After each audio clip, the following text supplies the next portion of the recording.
No ano seguinte, então, 1766, ele vai para Londres com Hume. Ele parte de Paris para Londres com o amigo David Hume. Aqui temos um outro ponto interessante. Um amigo de Rousseau, chamado Boswell, também era amigo do Hume, Boswell, ele se oferece para... Porque o Rousseau ele parte antes, sozinho, e deixa a esposa. Ele se oferece para escoltar a esposa do Rousseau até Londres. Aqui o Rousseau estava com a Thérèse. Então ele se oferece para escoltar Thérèse até Londres. E o vídeo já havia avisado isso muitos séculos, né? Que não se confia o seu amante a ninguém. Nem a amigo, nem a irmão. É um risco muito grande. E o que acontece? Acontece que o vídeo tinha razão. E Boswell e Thérèse aproveitam para viver um romance às escondidas. Sem que Rousseau sonhe. Eles ficam uma semana juntos. E enquanto isso, porque tragédia é pouca, né? É bobagem. Um sujeito chamado Horace Walpole forja, essa aqui é famosa na história do Rousseau, tá? Forja uma carta, sendo que ele é auxiliado nesta carta pelo próprio David Hume, que cuidava da correspondência do Rousseau enquanto ele estava na Inglaterra, né? E, mais tarde, descobriu-se que Hume aproveitava para violar a correspondência de Rousseau e lê-la. Então, ele ajuda o Walpole a forjar uma carta, fingindo que essa carta foi escrita por Frederico o Grande, em que o Frederico zomba de Rousseau. Zomba da pessoa de Rousseau, do jeito dele, da aparência, das ideias. Enfim. Rousseau vai descobrir, então, esta carta publicada num jornal, cujo editor do jornal era amigo do David Hume. Olha só. Rousseau fica extremamente deprimido com essa traição. E até hoje, essa traição é considerada pelos biógrafos, filósofos, historiadores também em geral, como uma paranoia que só aconteceu na cabeça do Rousseau. Toda essa história aqui. Até hoje, pessoal, isso aqui, você pode pegar qualquer livro de filosofia, qualquer livro de biografias de filósofos, enfim. Vamos dizer que Rousseau era hipocondríaco e paranoico. Ele tinha manias de conspiração. Ele abandonou todos os amigos porque ele achava que todo mundo era contra ele. Só que, pessoal, quando existe documentação, quando tem prova, a coisa deixa de ser simples para nós. E é o caso de Rousseau. Há documentação, há comprovação de que não era fruto da sua imaginação.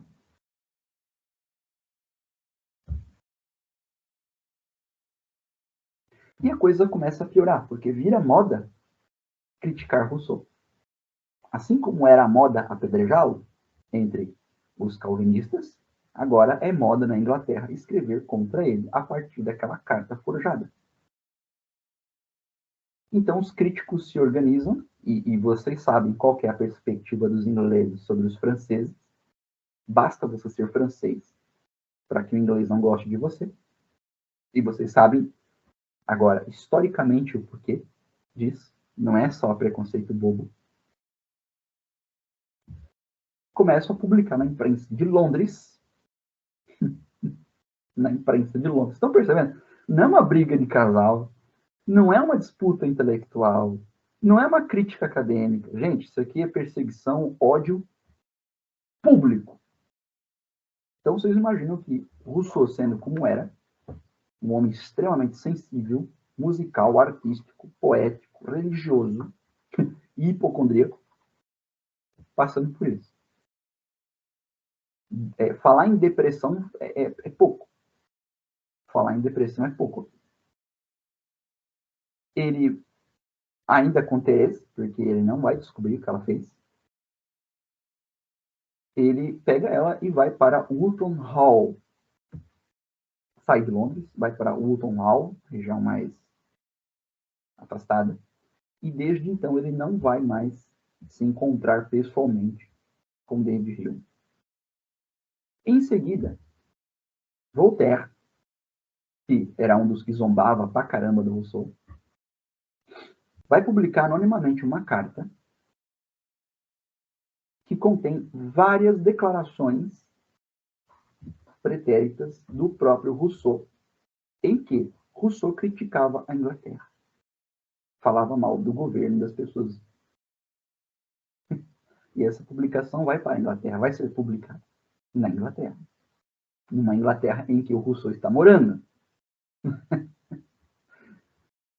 Então, depois de uma troca de correspondências entre Rousseau e Hume, em que o Rousseau chega a escrever uma carta de 18 páginas, explicando todas as razões do seu ressentimento pessoal contra o amigo traidor, Hume, para se defender, começa a declarar para todo mundo. Hume era uma das figuras intelectuais mais populares da Europa. Ele era amigo de todo tipo de estadista, escritor, professor, que vocês puderem imaginar. Hume começa a declarar perante todos que Rousseau era um desequilibrado mental, transtornado mental, louco, fanático, fantasista. E que tudo que aconteceu, Rousseau inventou na sua cabeça. Bom, acontece que a briga aí se tornou pública em todas as grandes cidades da Europa. Esta história chegou até São Petersburgo, na Rússia. Até lá, isso foi publicado nos jornais. E é aqui, então, que Rousseau começa a escrever a sua autobiografia. Que eu mostrei para vocês na outra aula aqui, as Confissões. E ele não vai publicar, no entanto, em vida. As suas Confissões só serão publicadas em 82. Post-mortem.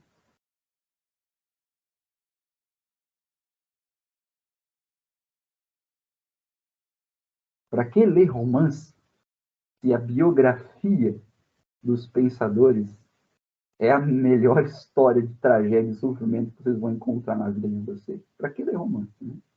Eu sempre falo isso. Lê a biografia. Não fica lendo história fictícia.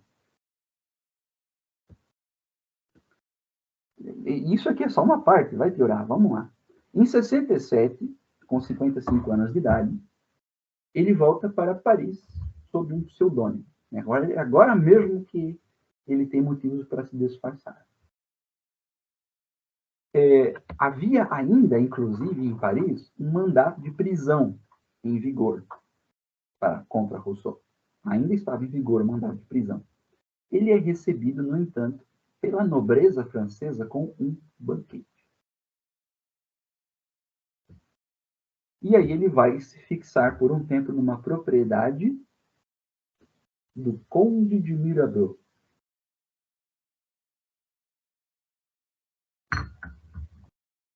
E depois, a convite, ele se fixa numa outra propriedade mais requintada ainda, do Conde de Mirabeau, que é num castelo do seu amigo Príncipe de Conti. É aqui que a sua saúde mental vai verdadeiramente piorar. Com sintomas de paranoia, ansiedade e certeza de conspiração contra ele. Então, vocês percebem, isso aqui, o estudo da vida de Rousseau, pessoal, parece um episódio de Arquivo X. Porque você sabe qual que é a genialidade da série do X-Files? É o seguinte, é uma série que propõe um choque de duas posturas epistemológicas clássicas. A postura epistemológica da crença, da credulidade, e a postura do ceticismo. Né? Mas elas são postas em oposição, ou seja, elas assumem formas quase puras. Você tem uma grande credulidade, por um lado, e credulidade no século XX, XXI, significa ciência alternativa barra pseudociência. Com pitadas, né, com granossales de ocultismo. Porque o ocultismo ele tem pretensões científicas. E um ceticismo cegador. Ceticismo cegador, por outro lado. Como se você tem um personagem que afirma sim, você tem um personagem que afirma não. E eles são postos para trabalhar juntos. Essa é a graça. Eles têm que trabalhar juntos. Eles são parceiros do FBI. Que é, né, o agente Mulder, que é a credulidade, e a agente Scully, que é o ceticismo. Ele, com formação em psicologia, e vocês já perceberam que quem tem formação em psicologia não bate muito bem, e ela com formação em medicina. Esse choque epistemológico é fascinante. É o que move todas as engrenagens de toda série, episódios, histórias. E muitas dessas histórias, e eu também dá outro tom de seriedade, são retiradas de fatos, são retiradas de histórias atuais, não de histórias fictícias, né? Um gênero literário qualquer. São acontecimentos do fim do século XX. São comentados vários eventos da década de 60, 70, 80, tá? Fatos científicos, políticos, históricos, que dá um enriquecimento em todo. No estudo de Rousseau, nós temos a mesma questão. O que é? Vou desenvolver mais um pouquinho aqui. Você tem um fenômeno qualquer. Vamos colocar um fenômeno inexplicável, um fenômeno aparentemente inexplicável, né? Aparentemente irreconciliável com o nosso aparelho conceitual prévio. E você tem duas formas de lidar com ele. Ou você o afirma em todas as suas determinações, ou você o nega em todas as suas determinações. Na primeira perspectiva, você tem o quê? Um aprofundamento no absurdo. E na segunda perspectiva, você tem a completa negação, negacionismo, né? A completa redução dele e simplificação dele na mais estrita realidade imediata. Então, por um lado, você tem uma complexificação excessiva, por outro lado, uma simplificação excessiva. São os extremos dessas duas posturas epistemológicas. Né? Muito bem. Vamos avançar mais um pouquinho. Aí você tem um fenômeno. Por exemplo, um fenômeno dominante ali, que é um dos fenômenos inexplicáveis do nosso tempo, que é o fenômeno UFO. UFO.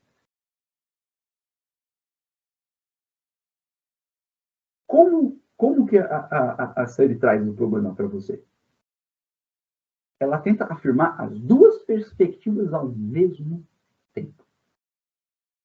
Essa é a graça. Então, qual que é a opinião corrente sobre o assunto? Ou existe, né, discos voadores, alienígenas e vida extraterrestre, ou não existe nada disso. Na primeira, o que é? São alienígenas, são extraterrestres, vêm de outro planeta, de outro mundo. Na segunda, a perspectiva, qual que é? Ou é um erro de câmera, é uma falsificação, ou, na pior das hipóteses, é uma manipulação do governo. São naves que não conhecemos, com tecnologias que ainda não conhecemos, que o governo faz testes secretos, né? Com aeronaves, com camuflagens diferentes e tudo mais. E que não vem a público. Ou é um é outro. E a série procura mostrar para você o que? As duas coisas. Ao mesmo tempo, há extraterrestres. Ao mesmo tempo, há seres físicos e biológicos de outra natureza. Ao mesmo tempo, eles também não são físicos e biológicos. Eles têm uma faceta inexplicável. E, ao mesmo tempo, o governo está envolvido. O governo também faz testes com tecnologia desconhecida. Essa tecnologia, boa parte dela tem origem extraterrestre. O governo sabe disso. Muitas pessoas sabem disso. E, ao mesmo tempo, o governo lança uma publicidade que favorece essa opinião aqui, que favorece essa opinião aqui em choque. Então, ao mesmo tempo existe, ao mesmo tempo não existe. Ao mesmo tempo é real, ao mesmo tempo não é real. Ao mesmo tempo o governo não sabe, ao mesmo tempo o governo sabe. E ele joga ambas as mãos na opinião pública. Ao mesmo tempo permite e ao mesmo tempo censura. E a série mostra para você, então, o quê? Que ambas as possibilidades são possíveis simultaneamente. É uma nova forma mais complexa de abordar o problema. E este é um problema, mas a gente pode expandir para vários outros problemas. Como eu estou fazendo aqui agora? Estamos estudando algo que, à primeira vista, não tem nenhuma relação com isso. Mas é contraditório. A polemização é a expressão emocional, até moral, pública, de uma contradição. De uma contradição. Mais ou menos aparente. E é o que nós temos aqui diante de nós. Então, geralmente, quais são as duas posições? E uma é muito mais dominante que a outra. Então, nós temos uma posição bem fraca, bem marginal na filosofia ou na historiografia, que vai dizer o seguinte. Rousseau até que tinha um pouco de razão por sofrer mentalmente, psiquicamente, enfim. Sofrer como sofrer. Tem alguma coisa aí. Houve algumas coisas difíceis, polêmicas com Hume, né, essa forja da carta, né, de Frederico e tudo mais. Traições, mentiras, inveja, a questão do Diderot foi bem evidente. Até que tem alguma coisa. Rousseau não tinha tanto problema. E a dominante, não, Rousseau era um lunático, né? Conspiracionista, lunático, maluco. A sua infância já atesta isso, abandonou os filhos, individualista, enfim, os istas que vocês preferiram. O ponto é, a justa apreciação do fenômeno é bem no estilo arquivo X. Ambas. Mas uma determinada composição e ordem. Então nós temos, de fato, houve uma conspiração. De fato, houveram traições. Temos documentos quanto a isso, temos evidências quanto a isso. Temos as cartas preservadas todas. Foram consultadas por esses especialistas aqui, a partir dos quais usam como referência para essa reconstituição biográfica.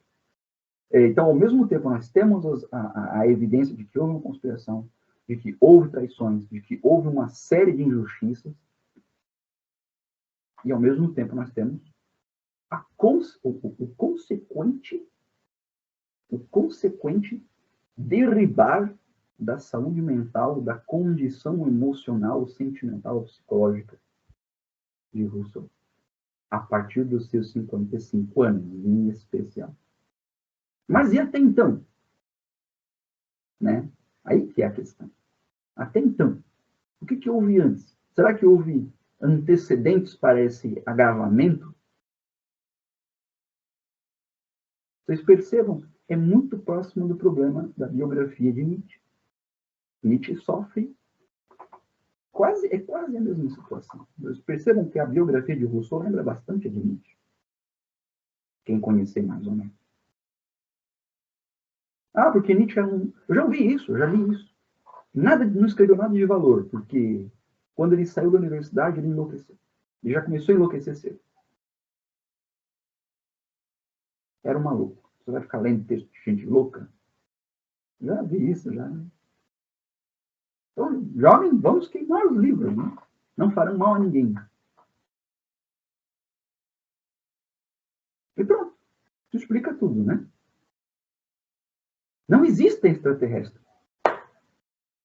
Pronto, está explicado? Não tem nada. Pronto. Acabou o problema. Próximo. É a mesma coisa.